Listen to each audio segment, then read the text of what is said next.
Wait, there you go. Okay, so let's go over. Oh, you don't see my screen, no? 1 minute. Okay, moving along, moving along. All right, emergent properties. What are emergent properties? This may have come up with your previous. Have you guys have you guys introduction of cells? There's also emergence, Yeah. Yes. right? So do you guys remember what emergent properties are? Do you guys remember this video? Did your teacher show this video to you? No, but it Mm. was like the properties that like come come out or like arise once like different parts kind of come together as a whole. Yes, that's right. So emerge is the whole is greater than the sum of its parts. Okay, basically, all right, for example, graduation, right? So graduation, it's a 1 hour ceremony, but it actually represents, right, the many years, the 4 years. Never mind when you failed one quiz, or I don't know, you cried one day, but it's a culmination of all that summarized what you have finished so far, right? So the whole is greater than the sum of its parts, right? So what is important is the ending, basically. Yeah. So emergent, or right. So for example, um, cooking, right? You cook something, so it the emergent properties comes from the interaction of the component parts. So baking the cake, right? So the cake is the ending, right? But if you haven't mixed or you haven't melted the butter, if you haven't mixed it with the sugar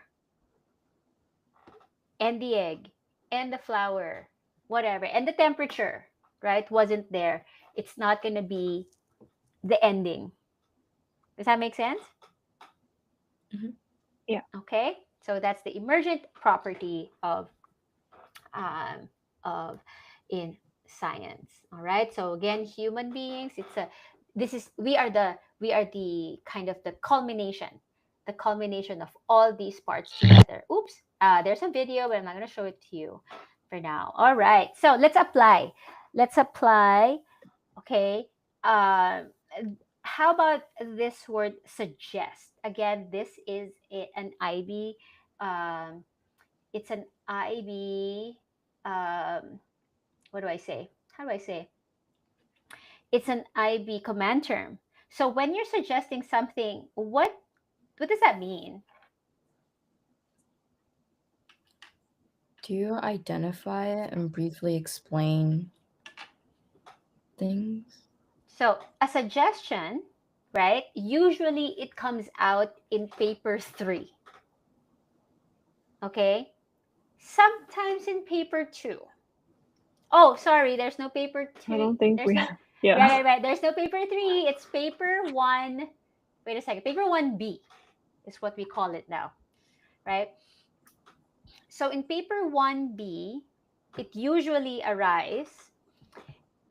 It also arises in questions in ecology most of the time, right? But when you suggest, right, you suggest something that is connected to the topic, correct?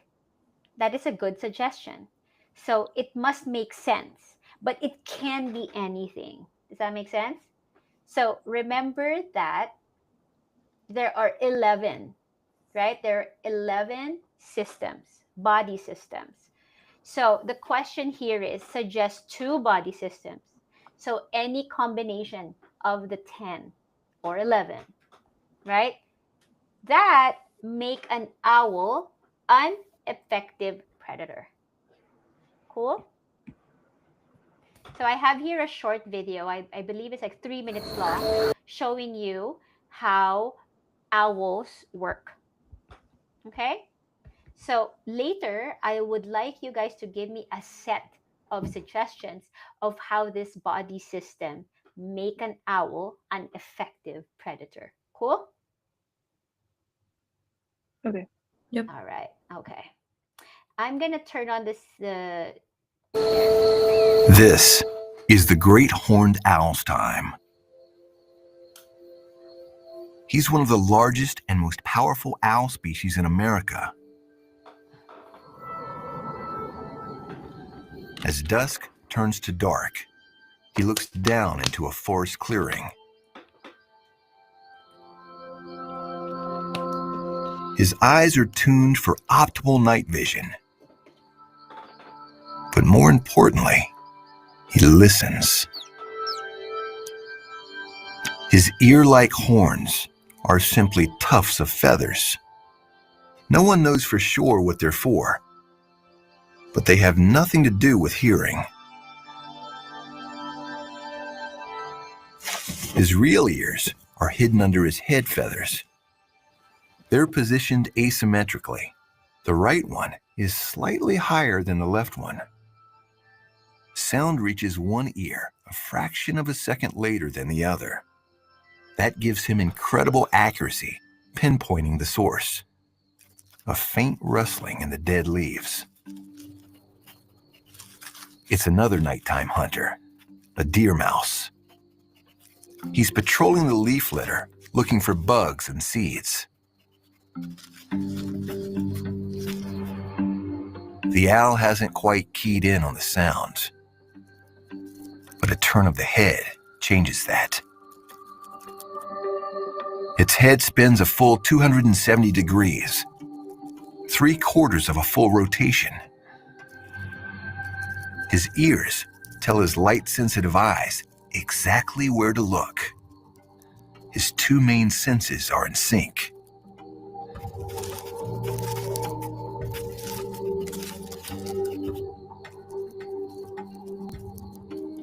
Target locked.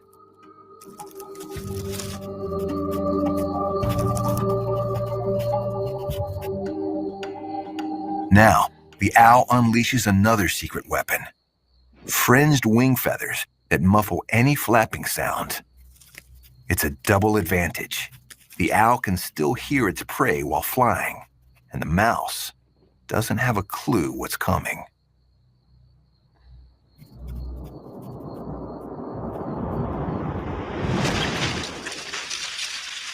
And probably never knew what hit him.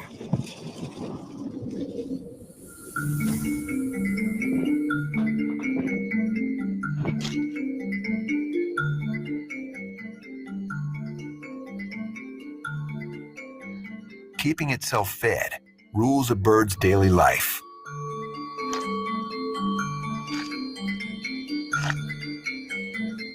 Circle of life, right? All right. So amazing, right? So amazing work there by a predator or flying predator. So could you suggest two body systems that makes an owl an effective predator based on the video? But it can be anything. Maybe like skeletal Mm-hmm. system. Yes. Right? The wingspan. Right? Yeah. The wingspan makes it super quiet for the birds to fly. Okay. What else? Their visual system, their eyes, Mm-hmm. that coordinate with their Yes. ear positions. Yes, yes. So all these sensory organs are also connected to the brain, right? So it's very Yeah. quick. Another thing, like the eyes are locked in, and then the ears, remember that the ears are they are not symmetrical. Mhm. So Yeah. yeah, so it helps the like to lock in to focus. Nah. Also, do you remember the neck? Oh yeah, they Yeah. can like the all directions. right? The 270, so it's abnormal, right? Like even us, it's not even 180, right? So, but for birds, they could actually like look back because it's 270 degrees. So they could look right behind them without really breaking their neck.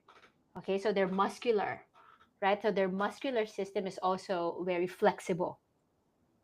Okay, so that they can see the predator. They can even look at the predator even if it's behind them, right? So how you respond to suggestions, it has to be connected to what you're looking for, and it also has to have an explanation, right? So what is it and why? Does that make sense? So when you say sensory systems, like your the sight and the hearing, right? And why is it why is it integral for an effective predator? Cool. So could you also Mhm. think of other animals that are predators?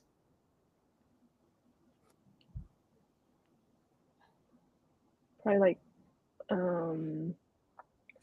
like lions, tigers. Yes, correct. Lions, tigers, cheetahs, and things like that. So it would come out in the exams, right? So all of these organisms, they have some sort of power, or there's something like powerful in them to make them become very good. So think about the body systems connected to them and why. Cool? Yes? Yep. Questions Yeah. so far? No, No. it's kind of easy, right? I mean, we're still in the easy part, not yet super exciting. Okay, so integration of animal organs by hormonal and nervous signaling and transport of materials and energy. So in this part of the topic, you are expected to distinguish between the roles of the nervous system and the endocrine system. Some teachers would say endocrine, it's tomato, tomato is the same. So English in endocrine, British endocrine. Cool. All right. When we Yep. say distinguish, this is another command term. What does distinguish mean? The To like difference. Yes. make a What are the difference. distinguishable features? What makes you different from the others? Okay. So, distinguishing factor of a nervous system compared to the endocrine and vice versa. All right. You are also expected to use examples to emphasize the roles of the blood systems in transporting between organs. All right. All right. So the nervous and endocrine system. So back in the day, all right, back in the day, the endocrine is not necessarily a system. This is actually a pretty new endeavor in science. So before, the endocrines are just glands, okay? But now, there are glands connected to the brain. But now, uh, uh, physiology has become more kind of, scientists have kind of agreed that the glands must have their own um, system, body system. All right. And they distinguish it's about hormones. Okay. So, nervous and endocrine system. Um, so, right off the bat, what do you think are the difference? Or what can you distinguish based on the picture in front of you?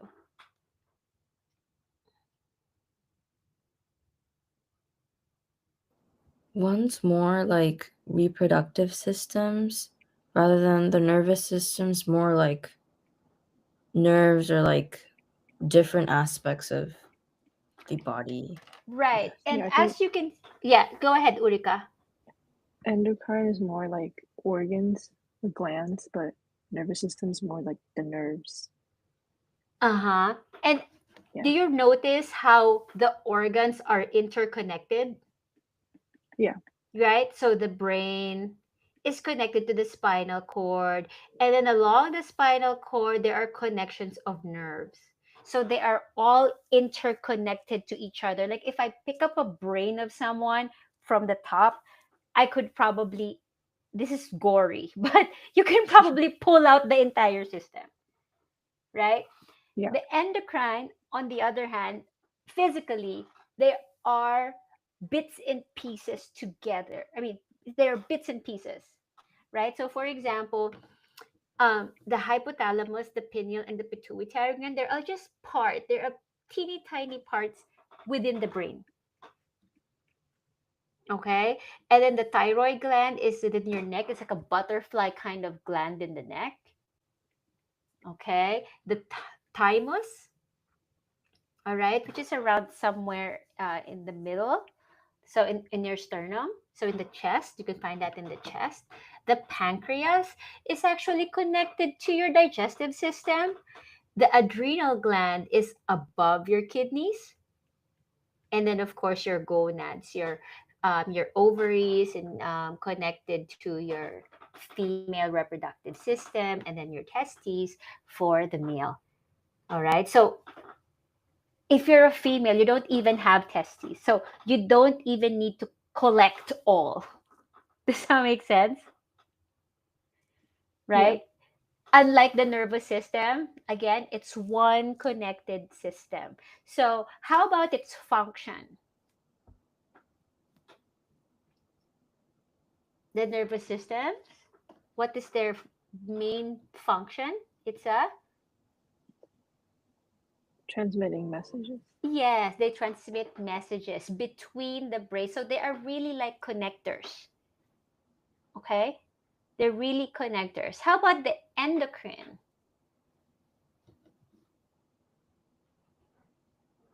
They are, Messengers? but they use chemicals Hmm. in the form of hormones. Okay, so the transmission of messages in the nervous system is electrical based. It's made up of electrical impulses. Yeah. Yes, but the endocrine system, they also send messages to different parts of the body, but in the form of chemicals. All right, so they are quite interconnected to each other. Okay, the the brain, okay, that is why the pituitary gland, hypothalamus, and pineal glands are in the brain for some reason, right?